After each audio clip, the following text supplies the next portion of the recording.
안녕하세요. 저는 오늘 게스트 토크를 진행할 이도훈이라고 합니다. 만나뵙게 돼서 반갑습니다. 성북구 아리랑 시내센터에서는 11월 21일부터 28일까지 책과 영화의 만남 함께 바라보다라는 기획전을 진행합니다. 이번에 성북구 독서운동 한 책 읽기를 통해 그 후보작으로 선정된 작품 중에 하나인 조혜진 작가님의 단순한 진심과 그리고 이 책과 함께 보면 좋을 그 네 편의 작품이 선정되었는데요. 그 작품은 안도현 감독님의 거미숲, 조지훈 감독님의 화성 가는 길, 그리고 김희정 감독님의 그 엄마 딸, 최청일 감독님의 미망인이 선정되었습니다. 그러면 작가님 및 감독님들 그 온라인으로 시청하고 계실 관객분들을 위해서 간단하게 자기 소개와 함께 인사 말씀 좀 부탁드리겠습니다. 예, 안녕하세요. 저는 소설 쓰는 조혜진입니다. 초대해 주셔서 감사하고 또 반갑습니다. 안녕하세요. 저는 거미숲을 연출했던 안도영입니다. 네, 안녕하세요. 미망인을 연출한 최창일입니다. 네, 화성 가는 길 감독님과 함께 대본 쓰고 프로듀싱한 박현민입니다. 그럼 우선 간단하게 공통 질문으로 이거를 온라인을 통해서 이 GV를 지켜보고 계실 관객분들을 위해서 각각의 작품들을 어떠한 계기로 이렇게 구성 또는 집필하게 되셨는지를 말씀해 주시면 좋을 것 같습니다. 네, 그럼 작가님 먼저. 예, 단순한 진심은 프랑스로 입양을 간 나나이자 문주라는 인물이 어떤 뜻밖의 계기로 한국에 오게 되고 나나를 초대한 단편 영화 감독의 다큐멘터리를 찍으면서 또 한편으로는 임시 거주하게 된 포키식당이라는 할머니를 알아가는 그 할머니 역사를 알아가는 그래서 그 문주 나나가 사실 현재 아이를 가진 상태인데 그 생명을 환대하면서 동시에 그 포켓식당 할머니가 쓰러지게 되고 그 할머니의 죽음을 지켜주는 하나의 생명을 환대하면서 또 하나의 생명을 떠나보내는 애도하는 그런 내용을 담고 있는 소설입니다. 이 소설을 쓰게 된 계기는 작가의 말에도 언뜻 썼는데 제인정 트렌카라는 미국으로 입양 간 작가의 그 피의 언어라는 책을 읽게 되면서 그 입양에 대해서 관심을 갖게 되었고 그 책을 읽은 건 벌써 15년쯤 전인데 그 시간 동안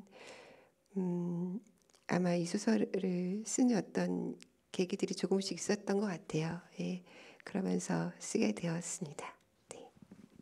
네, 다음 거미숲의 안도현 감독님 말씀 부탁드리겠습니다. 거미숲의 내용은 그 임신한 동화라는 주인공이 오랜만에 엄마를 만나러 가면서 어떤 과거의 기억을 떠올리게 되는 그런 이야기이고요. 이야기를 처음 생각하게 된 계기는 처음에 가족에 대한 영화를 만들어 보고 싶다고 생각을 해가지고 다양한 친구들이랑 이런저런 얘기를 나누다가 그런 이야기를 쓰게 되었습니다. 네, 다음 미망인의 최청일 감독님 말씀 부탁드리겠습니다. 미망인은 희진이라는 여자 인물이 이제 뜻밖의 남편의 사고로 장례를 치르게 되고 남편이 남겨놓은 유언장대로 가까운 바다에 이제 유골을 뿌려달라는 그 유언을 지켜주기 위해서 서해 바다를 찾았는데 뿌리려고 마침 이제 바닷가에 섰던 그 희진이 눈앞에는 이제 바닷물은 온데간데 없고 이제 뻘밭만 있는 장소에서 뻘에서 이제 유골을 뿌리기 뭐해서 이제 바닷가까지 걸어가는 그 과정이 이제 주가 되고 그리고 이제 그 걸어가는 과정 속에서 이제 희진이 쓰러지게 되고 이제 일어나면서 죽었던 남편의 영혼을 만나서 이제 오해도 풀게 되는 그런 내용이고요. 이 시나리오를 쓰게 됐던 계기는 원래 그 사람이라는 주제와 그리고 갯벌이라는 주제로 단편을 원래 3편을 원래 기획을 하고 있었는데 그 갯벌 시리즈 중에 원래 2번째 작품이었는데 마침 하겠다는 배우분이 이제 나타나셔가지고 그렇게 해서 촬영을 하게 됐습니다. 네, 화성 가는 길은 2017년, 18년에 2년에 걸쳐서 제작이 된 영화고요. 내용은 좀 심플한 편인데요.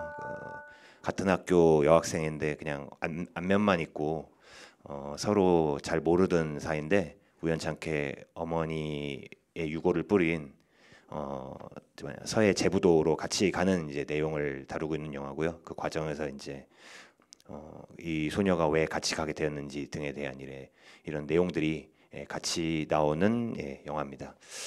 이 영화 같은 경우에는 감독님이 원안을 작성을 하셨고 그거는 이제 더 예전인 감독님께서 학교를 다니실 때 이제 단편 시나리오를 만드셨는데 그걸 갖다가 좀 묵혀두고 계시다가 새로운 작업이 자꾸 이렇게 좀 딜레이가 되다 보니까 제작을 좀 하고 싶은 마음에 저하고 같이 문의를 하게 됐고 서로 그렇게 해서 작업을 하게 됐었습니다.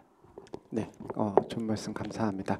오늘 부득이하게 이 자리에 참석하지 못한 그 엄마의 딸을 연출하신 김희정 감독님께서 간단하게 작품의 구성 동기와 그리고 연출 의도 등등을 좀 적으신 거를 저한테 보내주셨는데요. 그 부분을 약간 대독하는 방식으로 소개를 드리고자 합니다. 그 엄마의 딸은 기억이 사라진다 해도 어떤 기억들은 남지 않을까라는 질문으로 시작된 작품이라고 할 수 있을 거고요. 그래서 남은 기억은 누군가와 공감되고 깊이 간직될 것이다라는 생각으로 시나리오를 집필하셨다라고 합니다. 작품 줄거리를 간단하게 소개드리자면요. 놀이공원에서 엄마가 아이를 잃어버리고 찾은 기억은 뇌리에 깊이 박혀 치매에 걸려도 잊혀지지 않는다. 딸이 엄마를 요양원으로 모시려던 중 이번에 딸이 엄마를 잃어버린다. 그리고 딸은 철없던 기억들을 더듬어 엄마를 찾아 나선다. 라는 식의 이야기라고 할 수 있을 텐데요. 엄마와 딸의 관계에 얽힌 여러 가지 기억들이 풀어지면서 이야기가 전개되는 작품이라고 할 수 있겠습니다. 이 작품과 관련해서 감독님께서는 엄마가 놓지 못한 기억을 딸이 기억해내며 엄마의 사랑을 이해하게 되는 것, 그렇게 딱딱했던 응어리가 녹아내리는 것이 이 작품을 연출하신 어떤 의미와 그 의도라고 할 수 있을 것이다라고 답변을 적어서 보내주셨습니다. 그 네 분께서 간단하게 작품을 만들게 되신 계기와 그리고 작품의 주요 내용에 대한 소개를 해주셨는데 우선 조혜진 작가님의 소설 단순한 진심을 보면 굉장히 영화적이다라는 느낌이 드는 부분들이 많아요. 그 캐릭터들부터가 영화인과 관련이 있거나 혹은 영화 제작에 참여하고 있는 사람들이 많이 있습니다. 뭐 예를 들자면 문주를 입양한 그 앙리가 독립 영화를 만드는 감독이었었고요. 문주가 프랑스로 입양된 이후에 얻게 된 이름인 나나가 사실상은 그 장리꼬다르의 영화에 나오는 그 캐릭터의 이름을 가져다 쓴 거라고 할 수 있겠죠. 그래서 좀 궁금한 거는 평소에 영화에 관심이 많으셨는지 그리고 특히나 이번 작품을 집필하시는 과정에서 특별히 영화로부터 영향을 받거나 혹은 뭐 참고를 하신 게 있으시다면 어떤 게 있는지 좀 궁금합니다. 네, 저는 영화를 좋아하죠. 근데 영화광도 아니고 시네필이라고 하기도 좀 부끄러운데 장면을 상상할 때 이건 문장이지만 그 장면을 약간 시각화해서 영화의 한 장면처럼 좀 상상해서 많이 썼던 것 같아요. 그래서 영향을 받았던 것 같고 영화인들이 많이 나왔던 건 앙리 같은 경우는 원하는 만큼 영화 감독으로서 잘 되진 않았지만 저는 이제 그런 앙리가 가지고 있는 그런 결함이 있더라도 입양한 그 나나를 앙리가 할 수 있는 만큼의 사랑으로 키웠다는 그런 설정을 하고 싶어서 그런 인물을 상상하게 되었습니다. 그러면 다음 질문으로 넘어가도록 하겠는데요. 네 편의 작품을 보면 공통적으로 뭔가 작품의 출발점이 되었을 법한 모티브가 있었을 거다라는 생각이 들고 그리고 실제로 그러한 모티브로 추정되는 것들이 작품 전체의 분위기를 지배하고 있다는 느낌을 받기도 했었거든요. 뭐 일단 조혜진 작가님의 단순한 진심 같은 경우에는 첫 문장이 굉장히 인상적이면서 또 매력적인 작품이었다라는 생각이 듭니다. 나는 암흑에서 왔다로 시작이 되고 그리고 실제 이 문장이 작품 전체에서 약간의 변주를 통해서 반복되고 있는 부분들도 발견할 수가 있는데요. 작업을 하실 때에 특별히 어둠에 대한 거를 강조하려고 하셨었는지 그 이유는 무엇인지 궁금합니다.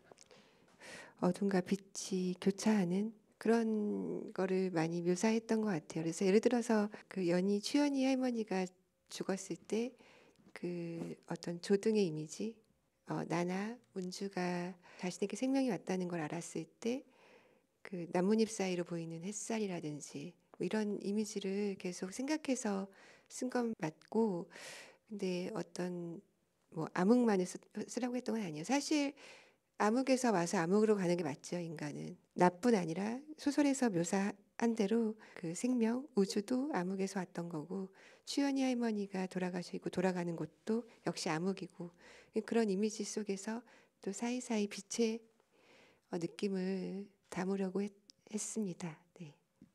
네, 감사합니다. 안도현 감독님께 질문을 드리고자 하는데요. 거미숲 같은 경우에는 일종의 메타포라고 할 수 있는 거미가 일단 굉장히 상징적으로 쓰였었고, 그와 더불어서 배경이 될 수 있는 숲의 이미지가 또 반복적으로 등장을 하거든요. 이 두 부분에 대한 보충 설명을 조금 부탁드려도 될런지. 저는 이 영화 시나리오 구상할 때 사진을 좀 많이 찾아서 봤었는데 그 되게 인상적이었던 사진 중에 한 장이 거미가 거미줄에 매달려 있는 사진이었는데 뭔가 그 사진이 좀 슬프게 느껴졌던 것 같아요. 그래서 왜일까를 생각하다가 뭔가 거미줄은 거미한테 자기 집인데 그런 어떤 가족이라는 그물에 걸려서 벗어나고 싶어도 벗어나지 못하는 그런 뭔가 그런 존재. 그래서 이 영화에서 마찬가지로 벗어나고 싶어도 벗어나지 못하는 그런 어머니의 모습을 이렇게 은유해서 보여주고 싶었던 것 같고요. 숲은 제가 생각했을 때 뭔가 자연이라는 공간이 인간의 무의식을 되게 잘 딱 시각적으로 보여줄 수 있는 공간이라고 생각을 하는데, 그래서 우리 한국에서 자연 하면 딱 숲하고 바다가 있잖아요. 그래서 많은 영화에서 그런 장소에서 촬영을 하는 것 같은데 저도 뭔가 숲이라는 공간이 실제 그 사건이 드러난 장소라기보다는 조금 더 동화가 겪었던 어떤 과거의 기억들, 심리적인 어떤 무언가를 더 좀 은유해서 표현할 수 있겠다라고 생각을 해서 숲을 찾아서 촬영을 했던 것 같습니다. 네, 다음 미망인에 대한 질문을 드리고 싶은데요. 그 영화에서 모티브가 된 거는 갯벌이라고 볼 수 있을 것 같은데요. 장례식을 치르고 난 다음에 희진이 갯벌을 찾아가게 되고 거기서 다양한 일들이 벌어지게 되는데 왜 하필 갯벌이었을까라는 좀 생각이 드는데 왜 갯벌을 고수하셨는지가 좀 궁금합니다. 갯벌 3부작을 처음에 이제 구상을 했을 때 사람과 갯벌을 좀 같이 써보고 싶었던 마음이 되게 커가지고 이렇게 세 개를 썼는데, 그 첫 번째는 부모와 자식과 갯벌, 두 번째가 이제 부부 관계와 갯벌, 그리고 세 번째는 친구들과 갯벌을 이렇게 세 개를 생각했는데, 그냥 그 저희가 지금 제가 말했던 부부 관계, 부모 자식 관계, 친구 관계라고 하면은 되게 가깝고 서로 되게 잘 안다라고 생각하는 관계잖아요. 근데 갯벌은 저희가 되게 익숙하게 밀물과 썰물은 다 알고 있는데 이것들이 어떻게 작용을 하고 엄청나게 저희한테 영향을 줌에도 불구하고 저희는 솔직히 해가 뜨고 달이 뜨는 거는 되게 민감하지만 밀물과 썰물은 생각처럼 저희가 깊게 생각 안 하는 부분이 되게 많거든요. 되게 하루에 규칙적으로 빠지고 들어오는 줄 알았는데 봤을 때 되게 변칙적인 그런 시간대가 있어가지고 이런 갯벌이 주는 그 이미지가 제가 생각했던 그런 사람과 관계를 그리는 게 좀 되게 많은 부분 비슷한 부분들이 좀 많아가지고 네, 그래서 같이 써면 재밌겠다라고 생각을 해서 그렇게 세 개를 일단 기획을 했고요. 아직 두 개는 만들지는 못했어요. 다음은 화성 가는 길에 박현민 PD님께 여쭤보고 싶은 부분이 있는데요. 영화에서 뭐 제가 개인적으로 감상을 했었을 때는 뭐 한 두 가지 정도의 모티브가 머릿속에 떠오른 게 있었는데, 하나는 이 영화 자체가 일종의 로드무비의 형식을 조금 띠고 있다라고 하는 점에서 시나리오 작업을 하시거나 촬영 준비하시는 과정에서 여행이라고 하는 일종의 아이디어나 모티브를 머릿속에 좀 많이 떠올리시지 않으셨을까라는 생각을 했었고요. 그리고 또 다른 하나는 이 영화에서 바다가 또 중요하게 등장하는데 멀리 떨어진 상태에서 바라보는 듯한 느낌이 있고, 특히나 어머니와 관련된 추억이 깃든 공간으로서 조금 재현되고 있다라는 생각이 들거든요. 그래서 이 두 가지 여행과 바다에 관련된 이야기를 조금 해주시면 좋을 것 같습니다. 여행이라고 했는데 이제 여정의 느낌을 저희는 주고 싶었거든요. 각자의 다른 목표를 향해서 서로 생각을 안 하고 있지만 가는 그런 거를 만드는 것이 개연성 부분에서 맞다고 생각이 들었고요. 그래서 이제 실제로 서울에서 가는 방법을 정확하게 택해서 거기에 이제 넣은 부분이 있어요. 네, 사당에서 금정 가서 금정에서 버스 타고 제부도로 갈 수가 있지요. 네, 그래서 그런 부분을 이제 여행 여정으로 만든 부분이고요. 바다 같은 경우에는 이들이 지금 종안과 수지가 더 가려고 해도 나갈 수가 없는 상황이잖아요. 바다를 멀리서 바라볼 수밖에 없는 상황이라고 생각을 하셔서 연출자님도 거기에 이제 그런 모티브를 좀 더 강화하고자 그런 환경의 방향을 설정을 하신 것 같다고 저는 생각하고 있습니다. 네, 말씀을 듣다 보니까 뭔가 이 영화에서 바다라고 하는 것이 세상의 끝일 수도 있겠다라는 생각이 문득 들기도 하네요. 이어서 작품 내용과 관련해서 주제와 관련된 이야기를 조금 해보고 싶은데요. 본의 아니게 이제 오늘 내 작품의 공통적인 주제가 무엇일까라는 생각을 해보다가 크게 한 두 가지를 떠올렸는데 공통된 주제 첫 번째는 아무래도 가족 관계를 다루고 있는 것이 아닐까다라는 생각이 들었었는데요. 물론 이때의 가족 관계라고 하는 것은 우리가 그 일반적으로 뭐 정상가족이라고 하는 이 범주 내에서는 조금 설명하기 힘든 부분들이 있는 것 같아요. 개인의 어떤 심리나 어떠한 기억 혹은 뭐 추억 등등에 따라서 이 가족 관계가 일반화될 수 없는 부분들을 좀 더 구체적이고 밀도 있게 다루셨다라는 생각이 들고, 두 번째 공통 주제는 어떠한 상실감 또는 우울감 같은 것들이 아닐까. 특히나 캐릭터의 개인의 내면을 들여다보는 차원에서 좀 집중하신 부분들이 있었던 것 같은데요. 공통 질문으로 네 분께서 이 작품의 어떤 주제라고 해야 될까? 그리고 그러한 주제를 통해서 관객 또는 독자분들에게 어떠한 메시지를 전달하고 싶으셨는지가 좀 궁금합니다. 네, 화성 가는 길의 주제, 그러니까 같이 집필한 작가로서 말씀을 드리는 주제는 선택과 아이러니라고 말씀을 좀 드릴 수가 있을 것 같아요. 선택이라고 말씀을 드리는 것은 그냥 일반적인 학생이라면은 자신의 인생이라든지 어떤 것들이 변화할 수 있는 큰 선택을 본인이 스스로 해본 적은 없을 것 같은 나이라고 생각을 하거든요. 그런데 이 친구들 같은 경우에는 지금 멘토들이 부재한 상황에서 본의 아니게 인생의 큰 선택을 해야 되는, 강제로 떠밀려서 선택을 해야 되는 상황이 발생을 하게 되는 거고요. 거기에서 이제 본인이 해야 되는 선택에 대해서 어떤 무게를 가지게 되는 것인가에 대해서는 관객들이 직접 보시고 생각을 하실 수 있게끔 우리가 진행을 하자라고 연출자하고 집필과 연출을 할 때 말씀을 드렸었어요. 그래서 그렇게 진행을 했었고요. 또한 아이러니라는 것은 무엇이냐면은 어떻게 보면 수지는 소위 싸가지 없는 여자인 것처럼 보이지만 어떻게 보면은 영화에서 제일 큰 피해자라고 볼 수 있는 거거든요. 본인이 원하지 않는 불행을 당한 거라고 저희는 설정을 했었어요. 어울려 다니는 또래한테서 그런 이제 안 좋은 일을 겪게 된 것이었고, 그런데 이런 불행이라는 게 사실 우리가 한국에서만 해도 뉴스에 심심치 않게 나와요. 뭐 20대 누구가 화장실에서 나왔고 애를 어떻게 버렸네, 이런 거를 저조차도 좀 놀라운 게 그전 화성 가는 길을 만들기 전까지는 제가 이런 뉴스를 많이 봤었던가라고 생각이 들었다가 화성 가는 길을 만든 이후에는 이런 뉴스들이 귀에 들어오고 눈에 들어오고 하는 경우들이 많아졌다는 거죠. 사람들에 대해서 자세를 취한다기보다는 이런 불행을 가지고 있는데 그 불행을 온전히 그 사람 혼자서 껴안아야 되는 이 현실 자체에 대해서 일단 많은 사람들과 공감을 좀 같이 해보고 싶었어요. 이 아이의 불행을 이렇게 혼자 던져놓는 것이 맞는 것인지.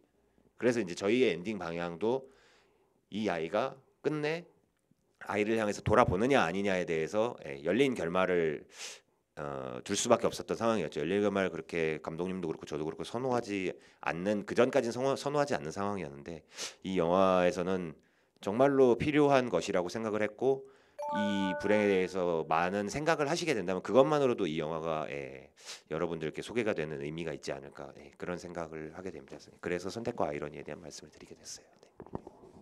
네. 다음 최청일 감독님. 제가 35쯤에 이걸 만들었는데 이 시점에서 내가 왜 단편을 이걸 만들어야 되는지부터 저는 좀 시작을 했던 것 같아요. 되게 많은 생각을 해야 되고 꼭 저런 의미가 뭐지라고 항상 생각을 하고 있다가 그 감독님의 집이 때 딱 오면 그걸 뭐 질문을 해서 그 대답을 듣고 이해한 작품들이 되게 많았거든요. 근데 저는 미망이는 그런 질문이 안 나왔으면 좋겠다는 생각이 있었어요. 그냥 편안하게 봤으면 좋겠다는 생각을 일단 만들었고요. 일단은 그거고 두 번째 이제 시선을 좀 이야기하고 싶었어요. 사람들이 날 보는 시선, 내가 어떻게 행동했을 때 사람들이 날 어떻게 볼까. 우리가 보는 게 다가 아니라는 걸 좀 말해보고 싶었어요. 그러니까 희진이 그렇게 안 슬픈 척 그렇게 뭐 행동을 하지만 전혀 안 슬픈 게 아닌 거거든요. 솔직히 어떻게 보면 누구보다 더 슬픈 건데 그 슬픔의 표현 방식이 서툴고 우리랑 틀린 게 아니고 표현 방식이 다른 건데 우리가 봤을 때는 쟤 왜 저래? 저희도 이제 보는 시선이 다가 아니라는 걸 말하고 싶었습니다. 전 졸업 영화로 이 작품을 찍은 거였는데 그래서 좀 마지막일지도 모르니까 좀 제가 해보고 싶은 걸 해보고 싶어서 도전적인 실험적인 장면을 찍어보고 싶어서 이렇게 찍게 되었고 제 주변에 많지는 않지만 그래도 아이를 낳고 키우는 그런 몇 안 되는 친구들을 보면서 엄마가 된다는 건 무엇일까? 모성이란 무엇일까? 그런 질문을 던지는 그런 영화를 만들고 싶었던 것 같습니다. 저도 비슷한 생각을 했던 것 같고, 근데 저는 뭐 어떤 강제된 자연스러운 그런 모성이라기보다는 좀 그 인물이 선택하고 또 유대하는 연대하는 그런 의미의 좀 모성을 좀 생각했던 것 같아요. 그리고 제가 원래 그런 사람은 아니었던 것 같은데 나이가 들면서 어느 순간부터 좀 모든 생명이 다 아름답게 보였고 그런 생명을 제대로 지키지 못한 것에 대해서 좀 참회감 이런 것도 들었던 것 같고 그래서 생명 하나하나에 대한 그런 이름을 부여하고 이름을 불러주고 기억하는 뭐 그런 것이 필요하다는 생각에서 아마 이제 소설을 시작하게 됐고 그리고 아까 가족에 대해서도 물어보셨는데 그 가족이라는 것이 그러니까 입양인 얘기니까 한국에서 입양이 이렇게 비현실적으로 많았던 것은 결국 피와 뭐 유전자에 기반한 전통적인 가족에 너무 집착해서였던 것 같아요. 그래서 국내 입양이 잘 안 됐던 거고 그리고 그 미혼모 같은 경우는 무슨 보호해 주기는커녕 배타하는 그런 문화가 있었기 때문에 입양이 더 좀 세계 1, 2위를 할 만한 그런 인구 규모는 아닌데 90년대까지 그렇게 많았던 이유가 아니었나. 그래서 소설 속에서 추연이라는 인물이 대한가족 그 시대 70년대죠. 대한가족을 용감하게 만들었던 그런 장면을 통해서 가족에 대해서 다르게 생각하는 그런 시도를 해보고 싶었습니다. 제가 네 분께 조금 무책임하고 불성실하게 작품의 주제는 무엇인가요라고 여쭤봤었는데 네 분 다 굉장히 성실한 답변을 해주셔서 굉장히 감사드리고요.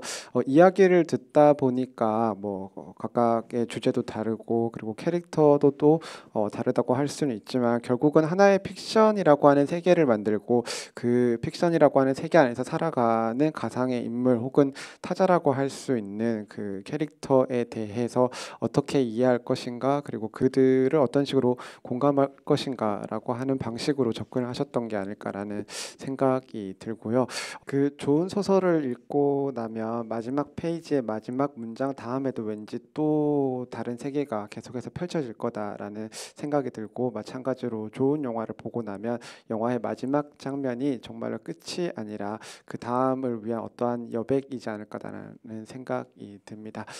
아직 이 소설과 작품을 못 보신 분들이 있으시다면 이번 그 책과 영화의 만남 함께 바라보다라는 기획전을 통해서 이 소설과 그리고 내 작품들을 함께 봐주시기를 권해드리도록 하겠습니다. 긴 시간 동안 작가님과 감독님들께서 그 이야기를 나눠주시느라 수고를 많이 해주셨는데요. 마지막으로 온라인으로 시청하고 계실 관객분들께 끝 마무리 인사 멘트 좀 부탁드리도록 하겠습니다. 작가님 먼저. 네. 너무 긴 시간 이야기 들어주셔서 감사하고 즐겁게 영화도 보았고 또 같이 이렇게 이야기하게 되어서 뜻깊은 시간이었습니다. 들어주셔서 감사합니다. 이렇게 온라인 GV를 통해서 이 영상을 봐주시는 관객분들께 감사드리고 영화도 재미있게 관람하셨으면 좋겠습니다. 책도 재미있게 읽으셨으면 좋겠습니다. 감사합니다. 한 2년 전에 마지막으로 관객을 만난다고 생각을 했었는데 이번 기회를 통해서 다시 한 번 더 관객을 만난다는 거에 되게 기뻤고요. 그리고 또 이런 자리가 있어서 좀 뜻깊었습니다. 네, 감사합니다. 네, 소름 돋네요. 저희도 사실 작년이면 끝날 줄 알았거든요. 화성 가는 길이 더 이상 관객님들을 만날 기회가 있을까라고 생각을 했는데 또 온라인으로 만나게 되는 경우가 생기는 것도 또 되게 뜻깊은 자리인 것 같고요. 감사합니다. 저희가 오늘 준비한 관객과의 대화는 여기까지이고요. 네, 끝까지 그 자리를 함께 해주시고 소개해주신 작가님 및 감독님께 감사드리며 또한 그 온라인으로 영상을 시청하시고 계실 관객분들께도 감사드립니다. 네, 그러면 저희는 오늘 자리를 여기서 마무리하도록 하겠습니다. 감사합니다.